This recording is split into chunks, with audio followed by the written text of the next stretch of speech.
So, now, for that final super special story that I've done all weekend. But before we get there, I need to talk a little bit about my background in theater and stuff and how I got to this particular point. One of my, I guess, influences, or one thing I was inspired by, was a little British comedy troupe called Monty Python. I was born in 1974, the same year as the last batch of 6 episodes of Monty Python's Flying Circus hit the air, but I never really got to see them that much until college. And it was in college that somebody finally introduced me to them properly with Monty Python and the Holy Grail. And that was an eye-opening experience. I was interested in seeing the Flying Circus TV series, but didn't really get a chance to until after college. And then my local PBS station started airing them like at 11 o'clock every night. And I was working at a radio station at the time. So that night, and like every night, I would come home 11 o'clock, put in the VHS tape, and I made my own recordings of the entire first 3 seasons and like 2 or 3 episodes of the final season of Monty Python. Something happened during the 4th season the episodes airing, and I missed it. And I finally got to see them later on, and I'm like, they were okay. But there was one thing that happened, there was one thing that caught my eye that made me think that Monty Python may have had some kind of inspiration from Rakugo, or at least from Rakugo's stories. Because there was one episode, either late at the end of the 1st season or at the beginning of the 2nd season, where they had their parody It's the Arts program. And it was about music. And it was about why nobody ever remembered the German Baroque music master Johann Gammelmutti, der von später der Crash Quinn von Friday, the Dinge, was time on like a crash, Applebank, and Waterwitz tickled, and Sig Random to spell tickle. Ron the Scrugelmeier spellte was a Pistol in Beweis und Barbie mit Arme bitte eine Nürnberger Bratwurst und Spitzel 2 Mal über uns mit Rubber Sugar of a Cowboy with the rock of half of all. I think we see the inspiration. So what I did, and the whole thing was, it also played off of the same kind of things that the Jugemu did, that it took you so long to say the name that something happens. And in this one, they had an interview with the composer's only surviving relative, Carl Gammelmutti. Okay, I'm kind of running short on time, so. But yeah, it took them so long to say the name that the interviewee was kind of an old man.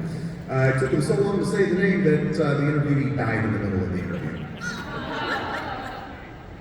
So yeah. And I was like, for some reason, I was like, I want to learn how to say this. So I took my VHS and the recorder, the tape player, took them up to my radio station, hooked them into the soundboard. I mean, I was already ripping stuff up of those episodes for bumpers from my radio shows anyway. And I was like, okay, I want to learn to say this. So I sat there and I listened to it with headphones on over and over and over, transcribing it, and it took me a week, 2 weeks to get it down pat. So, 30 years later, I start learning about Rakugo, and I'm like, well, dang. If I can say Johann Gammelmutti von Ausfall, sprechen Sie der Crash von Friday, Dingle, Donald Burstein, von Nike, Crash, Applebank, and Waterwitz, Tickle, Lindsay, Grand Mountain, Spelting, Brown, Scrubenmeier, Spelting, Wasser, Pistol, Gleis, and Malgate, Marubitzer, eine Nürnberger Bratwurst, mit Spelten, Zweimacher, mit Hunds, mit Bimmer, mit Schonberger, Kampfweiß, mit Racker, von Hauptkampf, warum? I can probably learn how to say Jugemu, Bokuno, Suriki, Days, Kai, Daddy's Weekend, Sugi, Matsu, Matsu, Pinhead, Tokoro, Misu, Tokoro, Yawa, Kodino, Burkoti, Bible, Shooting Gun, Good Night, Pompo, Nano, Chokimeno, Chosuke.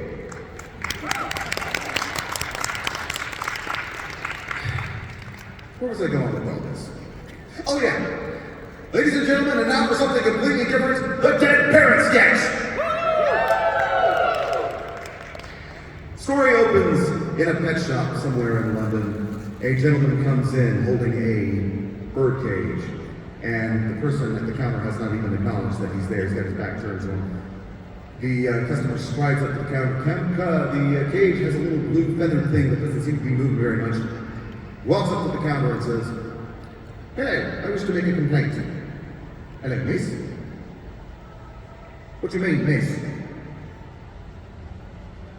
"I'm sorry, I have a cold." "Look, I wish to make a complaint." "Sorry, God, we're closing for lunch." "Never mind that, my lad. I wish to make a complaint about this dear parrot that I purchased from this, not half an hour ago from this very boutique." "Oh yeah, the Norwegian blue. What's wrong with it?" "I'll tell you what's wrong with it. It's dead. That's what's wrong with it." No, it's just resting." "Look, my lad, I happen to know what a dead parrot looks like, and I'm looking at one right now." No, it's just resting. It's a lovely bird, the Norwegian blue. Beautiful plumage. The plumage don't enter into it. It's stone dead." No, it's just resting." "Resting? All right then. If it's resting, I'll wake it up." Hello, Pony! I got a nice cuttlefish for you when you wake up, Polly Parrot! Don't move. Did it? It was just you pushing the cage. No, I never. Yes, you did. Polly! Polly Parrot! Polly! Wake up, Polly Parrot! Polly!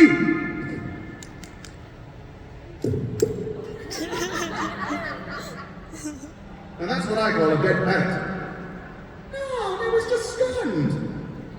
Look, my lad, I've got just about enough of this. That parrot is definitely deceased. And when I bought it not half an hour ago, you assured me that its lack of movement was due to it being tired and shagged out after a long squat. Well, yeah, because it'd been pining for the fjords. Pining for the fjords? What kind of talk is that? Look, why did it fall flat on its back the moment I got it home? The Norwegian blue prefers keeping on its back. It's a beautiful bird, lovely plumage.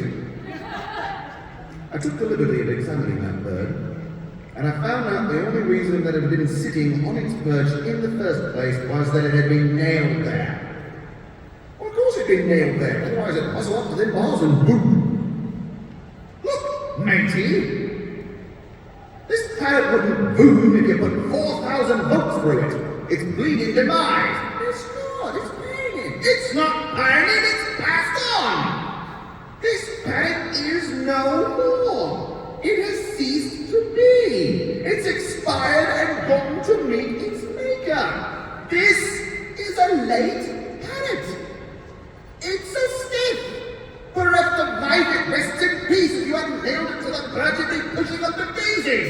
It's off the twig. It's taken up permanent residence in a concrete condominium 6 feet underground. It's run down the curtain and joined the choir invisible.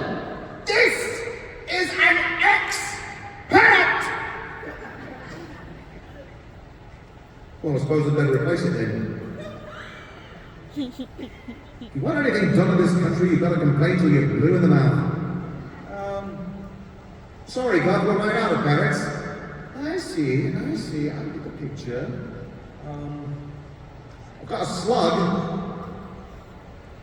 Does it talk? Not really, no. Well, it's scarcely a replacement then, is it? Look, I'll tell you what I'll do. My uncle runs a pet shop, and my brother runs a pet shop over in Bolton. If you go over there, you tell him what happened, he'll replace your bird for you. Bolton, eh? Alright. And so, the irate customer headed to Bolton to the pet shop owner's brother's pet shop.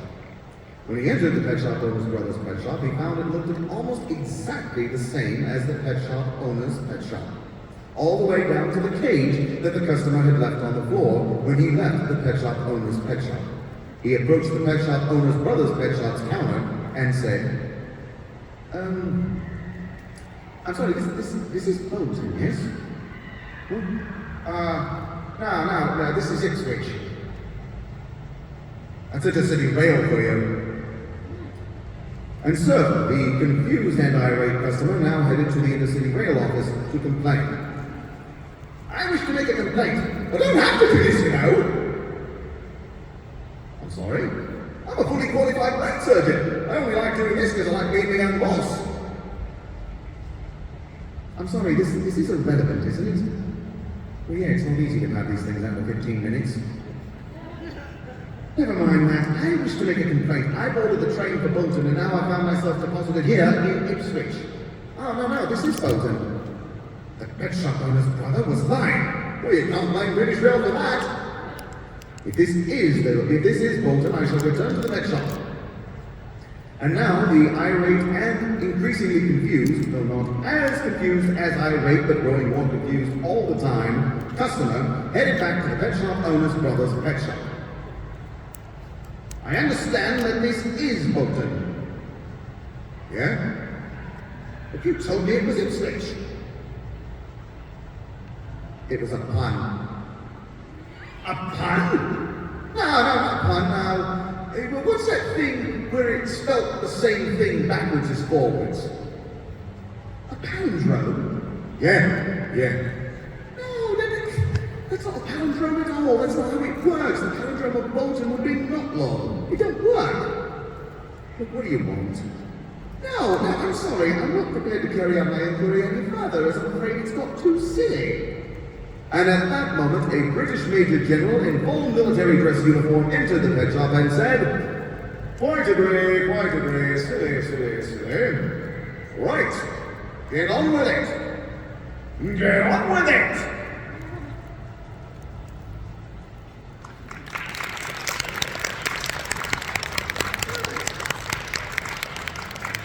Thank you very much, ladies and gentlemen. I hope you enjoyed all the performances. I'm gonna go collapse.